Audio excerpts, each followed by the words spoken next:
વડોદરા શહેરના યાકુતપુરા વિસ્તારમાં ફૂટવેરના વેપારીના બંધ મકાનમાં થયેલી ઘડફોડ ચોરીનો ભેદ પોલીસે ઉકેલ્યો છે. વડોદરા શહેરના યાકુતપુરા વિસ્તારમાં ફૂટવેર વેપારીના બંધ મકાનમાં થયેલી ઘડફોડ ચોરીનો ભેદ વડોદરા શહેર ક્રાઇમ બ્રાન્ચની ટીમે ઉકેલ્યો છે. પોલીસે ચોરીના ગુનામાં સંડોવાયેલ આરોપીની ધરપકડ કરી વધુ તપાસ હાથ ધરી છે.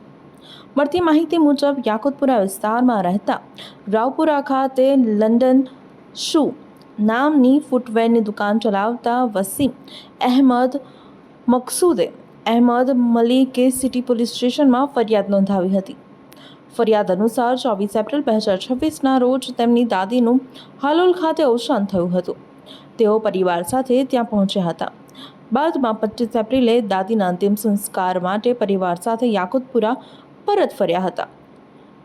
અંતિમ વિધિ પૂર્ણ થયા બાદ બપોરે આશરે 12:30 વાગ્યાના અરસામાં મકાનને તાળો મારી ચાવી સામેવાળા અમીન સાહેબને આપી તેઓ ફરી હાલોલ જવા નીકળ્યા હતા. ત્યારબાદ 27 એપ્રિલે તેઓ ઘરે પરત ફર્યા હતા. જો કે 30 એપ્રિલે પરિવારના સભ્યો ઘરે આવતા તિજોરીની ચાવી ન મળતા કારીગર બોલાવી લોક તોડાવ્યું હતું. તિજોરી તપાસતા તેમાં રાખેલા સોના ચાંદીના દાગીના, રોકડ રકમ, વિદેશી ચલણ મળી કુલ 4.14 લાખની મત્તા ચોરી થઈ હોવાનું બહાર આવ્યું હતું.